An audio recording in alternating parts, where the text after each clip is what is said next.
Jaya TV நேயர்களுக்கு வணக்கம். அறுசுவை இது தனிச்சுவை நிகழ்ச்சியில் இன்றைக்கி ஒரு வடநாட்டு உணவு, அதாவது இது என்ன சொல்ல ஸ்நாக்குன்னு சொல்லலாம். ஆனால் அதே சமயம் அது ஒரு ஃபில்லிங்கான ஸ்நாக்கு. அதாவது சும்மா ஒரு சமோசாவோ இல்லை கச்சோரியை சாப்பிட்ற மாதிரி இல்லாமல் இது சாப்பிட்டா வயிறு ஃபுல்லு, அதுக்கப்புறம் ஒரு மோரை மட்டும் குடித்தோம் இல்லை ஒரு லஸ்ஸி குடித்தோம் அப்படின்னா தாராளமாக போதும். ரொம்ப ஹெல்த்தியான ஸ்நாக் ஒரு விதத்தில் பார்த்தீங்கன்னா. மகாராஷ்டிரா பாம்பே பக்கம் மகாராஷ்டிரன்ஸ் பண்ணக்கூடியது வேறு ஒன்றும் இல்லைங்க, மிசில் பாவ். இந்த பாவ் பாஜி பண்ணுறோம் இல்லையா, அதில் இது கொஞ்சம் வித்தியாசமாக இருக்கும். நாங்கள் வந்து ஷிரடிக்கு போயிட்டுருக்கும்போது வழியில் ஒரு ஹோட்டலில் நிறுத்தி எங்களுக்கு டிஃபன் வாங்கி கொடுத்தாங்க சாப்பிட சொல்லி. அப்போ அந்த சாப்பிடும்போது அவங்க சொன்னாங்க அந்த காலை உணவுக்கு வந்து இந்த மிசல் பாவுங்கிறது அது எல்லோரும் நிறைய டேபிளில் சாப்பிட்டுட்டு இருந்தாங்க. ஸோ உங்களுக்கும் அதை கொண்டு கொடுக்கணுன்னா இது காலையில் பண்ணு அதெல்லாம் நமக்கு கொஞ்சம் பழக்கம், இட்லி தோசை அதில் தான் நமக்கு இன்ட்ரெஸ்ட்டு. அதனால் என்ன சரி ஒரு வேறு ஏதோ உப்புமா இருந்தால் கூட பரவாயில்ல யோசிக்கும்போது இதை கொண்டு கொடுத்தாங்க, டேஸ்ட் பண்ணி பாருங்கள். அது ரொம்ப ரொம்ப பிடிச்சிது. அது மட்டும் இல்லாமல் அவங்க கொடுத்த அந்த பாவ் பண்ணு இல்லாமே அந்த சைட் டிஷ்ஷுன்னு ஒன்று கொடுத்தாங்க, அந்த கிரேவி, இந்த மிசல் இது. அதை சாப்பிட்றதுக்கே அவ்வளோ நல்லா இருந்தது. ஸோ அதையே தனியாக கூட வாங்கி நாங்கள் சாப்பிட்டோம். ஸோ அதை கற்றுக்கிட்டு வந்து இன்றைக்கி நேயர்களோட அதை பகிர்ந்துக்கிறேன். இந்த மிசல் பாவ் செய்யும் முதல்ல என்னென்ன தேவைன்னு பார்த்துக்கலாம், அதுக்கப்புறம் அதை எப்படி பண்ணுறதுங்கிறத பார்க்கலாம்.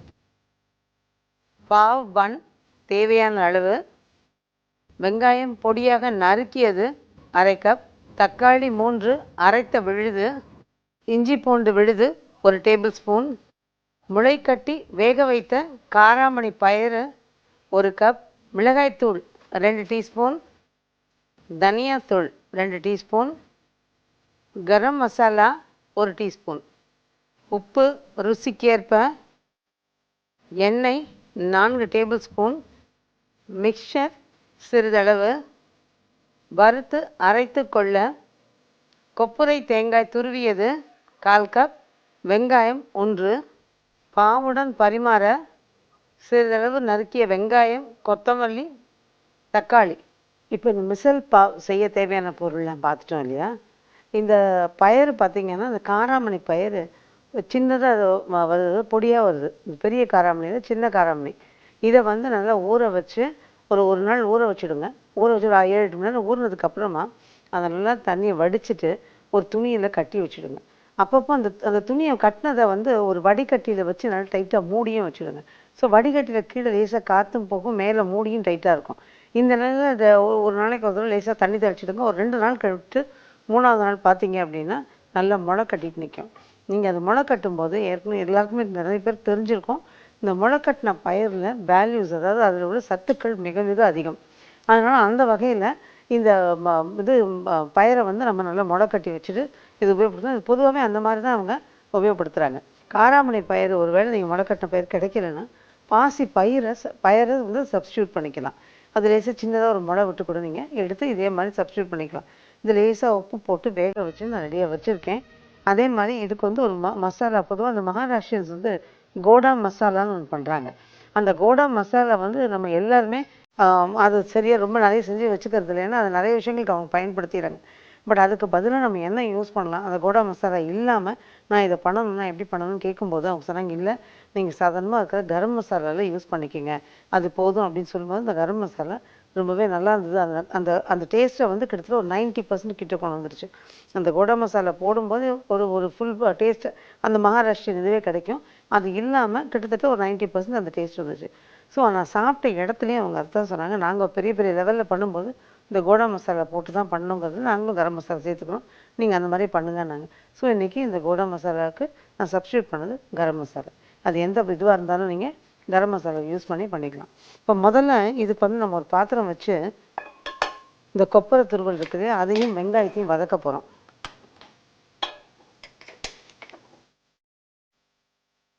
இந்த காலை உணவுக்கு நம்ம இட்லி தோசை சாப்பிட்ற மாதிரி அவங்க அதில் இந்த மிசல் பாவ், அடுத்தது போகான்னு சொல்கிற அவல் உப்புமா மாதிரி கலரி சாப்பிட்றாங்க. அல்லது நம்ம நிகழ்ச்சியிலே அதை பார்த்துருக்கீங்க. அடுத்தது ஜவ்வரிசி சேர்த்து வச்சு ஒரு வடை, ஜவ்வரிசி உப்புமா, இதெல்லாம் வந்து அவங்க காலை உணவாக எடுத்துக்கிறாங்க. ஸோ அந்த வகையில் இந்த காலை உணவில் எனக்கு பிடிச்ச விஷயமான மிசல் பாவ் தான் இன்றைக்கி நம்ம பண்ணிகிட்ருக்கோம். இப்போது நம்ம பெருசாக நறுக்கி வச்சுருந்தாலே வெங்காயம், இந்த எண்ணெய் காஞ்சவுடனே அந்த வெங்காயத்தை சேர்த்துடுறேன். இந்த வெங்காயம் வந்து நல்ல கலர் மாறணும்.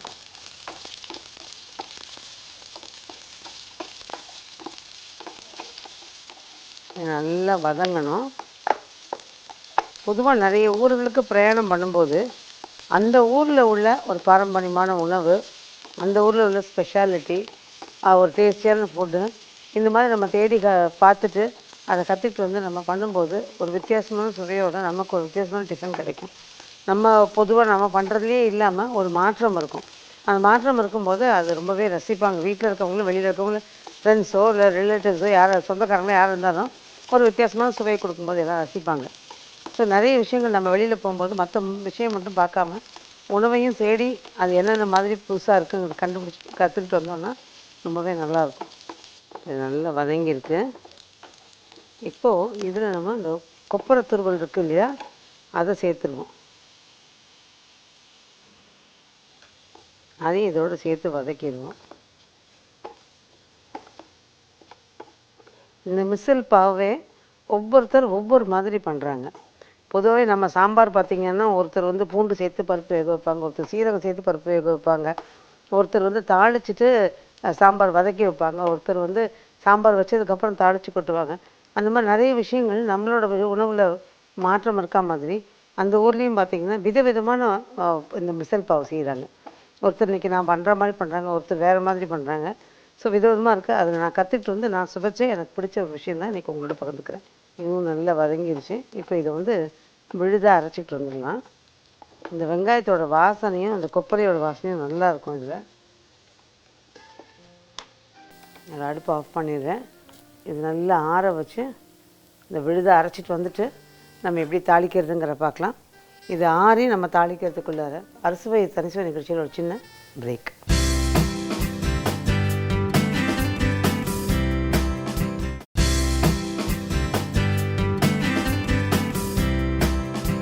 வெல்கம் பேக் டு அறுசுவை இது தனிசுவை. நம்ம வந்து இந்த மிசல் பாவுக்கு கொஞ்சம் வெங்காயமும் கொஞ்சம் போல் கொப்பரையும் சேர்த்து நல்லா வறுத்துட்டு இப்போ நான் அரைச்சி வச்சுருக்கேன். இது விழுதாக அரைச்சாச்சு, ரெடி ஆகிடுச்சு. இப்போ இதை வந்து இன்னொரு பாத்திரம் போட்டு நம்ம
எப்பவுமே இந்த தனியாத்தூள் மிளகாத்தூள் போடும்போது அந்த தனியாத்தூள் தான் அது முதல்ல புதுசாக சமைக்கிறவங்களா இருந்தால் சொல்லணும்னா இந்த தனியாத்தூள் தான் டைம் ஆகும் வாசனை போகிறதுக்கு.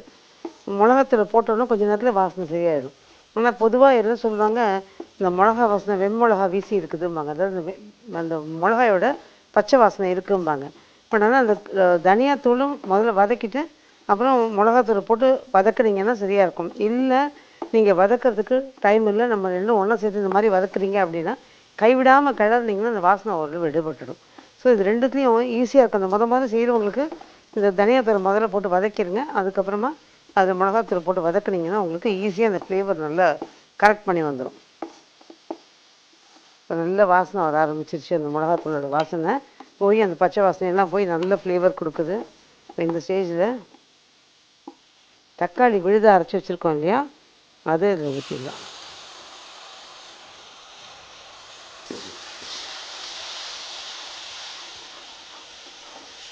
இப்போ இந்த தக்காளியில் இருக்கிற பச்சை வாசனை போகணும். இந்த தக்காளியில் உள்ள பச்சை வாசனையும் போனால் தான் உங்களுக்கு அது நல்லாயிருக்கும்.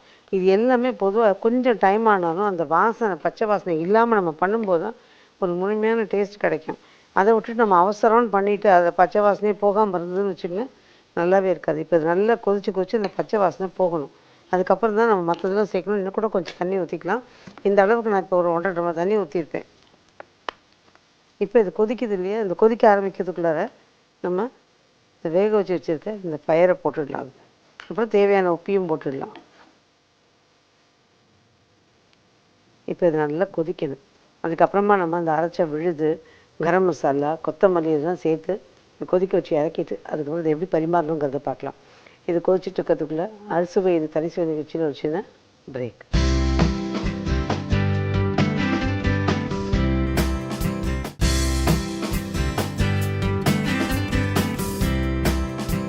வெல்கம் பேக் டு அறுசுவை இது தனி சுவை. நம்ம மிசில் பாவுக்கு நல்லா வதக்கி விட்டு தக்காளி எல்லாம் போட்டு அதுக்கப்புறம் இந்த வேக வச்சு இந்த பயரையும் போட்டு எல்லாம் சேர்த்து நல்லா கொதிக்க விட்டுட்ருக்கோம். அது கொதிச்சிட்ருக்கு. இந்த பக்கம் நான் என்ன பண்ணேன், ஒரு பாத்திரத்தில் தண்ணி வச்சேன். ஒரு வேளை தேவைப்பட்டால் அது ஊற்றப்படலாமேன்னு. இப்போது இது நம்ம ஏற்கனவே வதக்கி அரைச்சி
பண்ணுறாங்க. மகாராஷ்டிராலே பார்த்தீங்கன்னா ஒவ்வொரு வீட்லையும் ஒவ்வொரு இனத்தை சேர்ந்தவங்க ஒவ்வொரு மாதிரி பண்ணுறாங்க.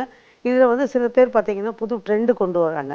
அதாவது வேறு மாதிரி இது வந்து ஒருத்தவங்க எனக்கு சொல்லும்போது, இல்லை இது ஈஸியாக ஏன் நீங்கள் தனித்தனியாக வதக்கணும், நான் இப்படி தான் பண்ணுவேன் அப்படின்னு சொல்லி அவங்க சொன்னாங்க. இன்னொருத்தவங்க வந்து இல்லை இதை வதக்கி அரைச்சா நல்லாயிருக்கும்னாங்க.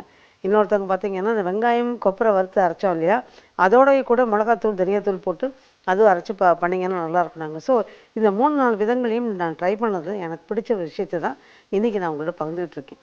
இது நல்லா டேஸ்டியான, ஹெல்த்தியான, அதே சமயம் ஃபில்லிங்கான, ஒரு ஹெவினஸ் இல்லாத, அதாவது ஒரு சாப்பிட்டோமே அப்படிங்கிற ஒரு ஒரு இது இல்லாமல் நல்ல லைட்டாக இருக்கும், அதே சமயம் நல்ல ஒரு ஹெல்த்தியாகவும் இருக்கும். அந்த மாதிரி ஒரு நல்ல டிஷ் தான் அது. நிச்சயமாக நேயர்கள் எல்லாமே ட்ரை பண்ணி பாருங்கள். இப்போ பார்த்த இந்த மிசல் பாவுக்கு ஒரு சின்ன ரீகேப். இதுக்கு ஒரு பாத்திரம் அடுப்பில் வச்சுட்டு அதில் கொஞ்சமாக எண்ணெய் விட்டு வெங்காயத்தை நல்லா வதக்கிடுங்க. வெங்காயம் நிறம் மாதிரி வதங்கும்போது அதில் கொப்பரையும் போட்டு நல்லா வதக்கிட்டு அரைச்சி விழுதாக எடுத்து வச்சுக்கணும். திரும்ப ஒரு கடாயை காய போட்டு எண்ணெயை விட்டு அதில் வெங்காயத்தை போட்டு வதக்குங்க. ஒரு சிட்டிக்கு உப்பையும் சேர்த்து வதக்கிடுங்க. வெங்காயம் நல்லா வதங்கினோடனே இஞ்சி பூண்டு விழுதை சேர்த்து நல்லா வதக்கிடுங்க. இஞ்சி பூண்டு விழுது நல்லா வதங்கினதுக்கப்புறமா மிளகாத்தூள், தனியாத்தூள், உப்பு எல்லாம் சேர்த்து நல்லா வதக்கி தக்காளி தேவையான அளவு தண்ணியை விட்டு இந்த வேக வச்சுருக்க பயரையும் எடுத்து கொட்டிடலாம். எல்லாம் சேர்ந்து நல்லா கொதிச்சிட்டு இருக்கும்போது ஒரு பக்கம் தண்ணி கொஞ்சம் கொதிக்க வச்சு அதையும் சேர்த்து அதை தூக்கி ஊற்றிக்கிங்க. அதுக்கப்புறமா அரைச்ச விழுதையும் சேர்த்து நல்லா ஊற்றி கலந்துட்டு அதுவும் கொதிக்கும்போது கொஞ்சம் கரம் மசாலாவும் கொத்தமல்லியும் போட்டு கொதிக்க விட்டு இறக்கிடுங்க. ஒரு பிளேட்டில் இந்த பாவு பண்ணை வச்சு ஒரு பாத்திரத்தில் சின்ன கிண்ணத்தில் மசாலாவை அதை ஊற்றிடுங்க. மேலே கொஞ்சம் வெங்காயம், கொஞ்சம் தக்காளி, கொஞ்சம் கொத்தமல்லி, அதுக்கு மேலே வந்து மிக்சர் இதை தூள்.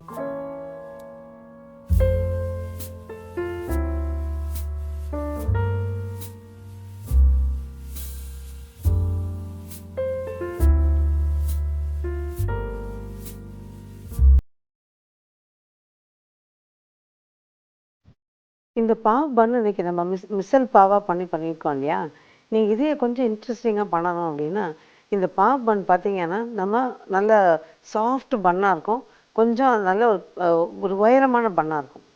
அந்த பன்னை நம்ம வந்து மெதுவாக இப்போ நம்ம வகுந்தா மாதிரி 2ஆக வகுந்துட்டு அது உள்ளே ஒரு சின்ன தொலை பண்ணி அது உள்ளே இருக்கிற அந்த க்ரஸ்ட், அது உள்ளுக்குள்ளே இருக்கிற அந்த பீஸஸை எடுத்துருங்க. அது எடுத்து பிரெட் தூள் மாதிரி அது ஆகிடும். அதை எடுத்து தனியாக வச்சுட்டு அதுக்குள்ளார ஒரு நல்ல ஸ்டஃபிங் கொடுக்கலாம். வீட்டில் ஒன்றுமே இல்லைங்க, வீட்டில் உருளைக்கிழங்கு பொரியல் மீந்து இருந்தாலும் இது ஒரு நல்ல ஒரு காரமான பொரியல், முட்டைக்கோஸ் பொரியல் காரமாக பண்ணியிருக்கோம்ல, கடலைப்பருப்புலாம் போட்டு அந்த பொரியல் இருந்தாலும் கூட அது உள்ளே ஸ்டஃப் பண்ணிவிட்டு அதோட கூட கொஞ்சம் நல்லா சீஸ் துருவல் அது மேலே தூவிட்டு மேலே அந்த இன்னொரு பீஸையும் வச்சு நல்லா அழுத்திட்டு தோசைக்கல்லில் கொஞ்சமாக வெண்ணெய் விட்டு, இதுக்கு எண்ணெய் நல்லா இருக்காது, வெண்ணெய் விட்டு 2 பக்கமும் நல்லா திருப்பி போட்டு நல்லா 4 பக்கமும் அதை பிரட்டி எடுத்தோம் அப்படின்னா சீஸும் உள்ளே உருகியிருக்கும். அந்த உள்ள அந்த ஸ்டஃபிங்கோடு அதை சாப்பிட்ற போது ரொம்பவே நல்லாயிருக்கும். இந்த வடா பாவ், மிசல் பாவ் இது எல்லாமே வடநாட்டு உணவு. ஆனால் ரொம்ப இன்ட்ரெஸ்டிங்கான ஒரு உணவு, ரொம்ப நல்லா டேஸ்டியான ஒரு உணவுன்னு வச்சுக்கோங்க. ஸோ இது வந்து இந்த மாதிரி பண்ணும்போது நல்லாயிருக்கும். அதுக்கப்புறம் நம்ம இப்போ பொதுவாக வந்து இந்த ப்ரெட்டுலாம் பார்த்தீங்கன்னா நிறைய குழந்தைங்க ப்ரெட்டு ரொம்ப விரும்பி சாப்பிடுவாங்க. ஆனால் அது ஜாமு அது இதுன்னு போட்டு சாப்பிடுவாங்க. அப்படி இல்லாமல் ஒரு ப்ரெட் ஸ்லைஸ் மேலே கொஞ்சமாக சீஸ், அந்த காய்கறி கலவையை வச்சுடுங்க. நம்ம அது குடமிளகாயாக இருக்கட்டும், அப்புறம் வெங்காயம், தக்காளி, இந்த மாதிரி விஷயங்கள், வெள்ளரிக்காய் கூட வைக்கலாம். நல்லா இதெல்லாம் அழகாக பரவலாக வச்சுட்டு அது மேலே நல்லா சீஸையும் தூவிட்டு இன்னொரு ப்ரெட்டால் மூடிட்டு அதை நல்லா 2 பக்கமும் நல்லா டோஸ்ட் பண்ணி எடுத்து அதை கட் பண்ணிவிடுங்க. கட் பண்ணிவிட்டு அதுக்கப்புறம் குழந்தைங்கிட்ட கொடுத்தீங்க அப்படின்னா கேட்கவே வேணாம், அந்த சீஸுக்காகவே அவங்க சாப்பிட்ருவாங்க. பட் இது வந்து நீங்கள் முதல்ல ஒரு ப்ரெட் ஸ்லைஸ் வைக்கும்போது அது மேலே கொஞ்சம் டொமேட்டோ சாஸு, அதுக்கப்புறம் துருவின கேரட்டு, துருவின தக்காளி, வெங்காயம், இந்த மாதிரி கொஞ்சம் நீத்து போகாமல் லேசாக புழிஞ்சு எடுத்துட்டு அதை தூவிட்டு அதுக்கப்புறம் திரும்ப அது மேலே கொஞ்சம் சீஸை தூவி திரும்ப வந்து இன்னொரு ஸ்லைஸ் மேலே இந்த சாஸை தடவிட்டு அதையும் வச்சு நல்லா அழுத்தி விட்டிங்கன்னா ஒன்று பிடிச்சிக்கும். 2 பக்கமும் வெண்ணெய் போட்டு பரட்டி எடுத்துட்டு அது சின்ன சின்ன ஃபிங்கர்ஸை கட் பண்ணி கொடுத்தீங்கன்னா ரொம்பவே விரும்பி சாப்பிடுவாங்க. ஸோ இந்த மாதிரி விஷயங்கள் வந்து நமக்கு ரொம்ப குழந்தைங்களுக்கு செஞ்சு கொடுக்குற விஷயங்களாக இருக்கும். ஈஸியாக நம்ம செய்யக்கூடிய விஷயமாகவும் இருக்கும், அவங்களுக்கு பிடிச்சதாகவும் இருக்கும்.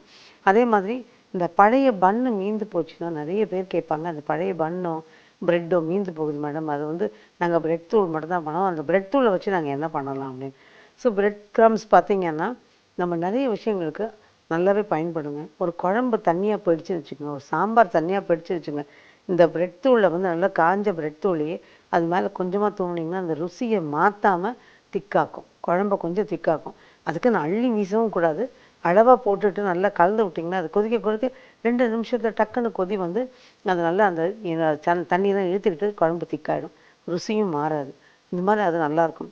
அதே மாதிரி இது பார்த்தீங்கன்னா இந்த ஃபிங்கர்ஸ் பன்னீர்லாம் இருக்குது இல்லையா, பன்னீர் அதே மாதிரி நல்ல பஜ்ஜி மாவில் துவச்சிட்டு அதுக்கப்புறம் அதை வந்து அப்படியே இந்த பிரெட் தூளில் பரட்டி எடுத்து எண்ணெயில் பொரிச்சிங்கன்னா அதுவும் குழந்தைங்களுக்கு ஒரு பிடிச்ச விஷயமா இருக்கும். ஸோ நிறைய விஷயங்கள் இந்த ப்ரெட்டு பன்னு இதை வச்சும் வரலாம். அதே சமயம் என்ன நீங்கள் ஒரே நம்ம ஊர் உணவை விட்டுட்டு அடுத்த வேட்நாத் உணவுக்கே போகிறீங்களே, ப்ரெட்டு இதெல்லாம் வந்து நமக்கு எப்போமா ஏன் தோசையில் விதமாக சொல்லுங்கள், ஒரு இட்லியில் விதமாக சொல்லுங்கன்னு கேட்குற மாதிரி இருக்குது. ஸோ இந்த தோசையில் பார்த்தீங்கன்னா இப்போ நான் சொன்னேன் இல்லையா, இந்த கலவை சீஸ் கலவை ப்ரெட்டு மேலே, அதே கலவையை இந்த தோசை மேலே போட்டுட்டு அதை நல்லா தோசையை மடித்து 2 பக்கமும் நல்லா திருப்பி திருப்பி திருப்பி வேக விட்டுட்டு அதை கட் பண்ணி கொடுத்தீங்க அப்படின்னா சீஸ் உருகி அந்த தோசையோடு கலந்துக்கிட்டு சாப்பிட ரொம்ப நல்லா இருக்கும். ஏன்னா குழந்தைங்களுக்கு பிடிச்ச விஷயம் சீஸ். அது தோசையிலையும் கொடுக்கலாம், ப்ரெட்லேயும் கொடுக்கலாம், எப்படி வேணால் நம்ம அவங்க வாய்க்கு ருசியாக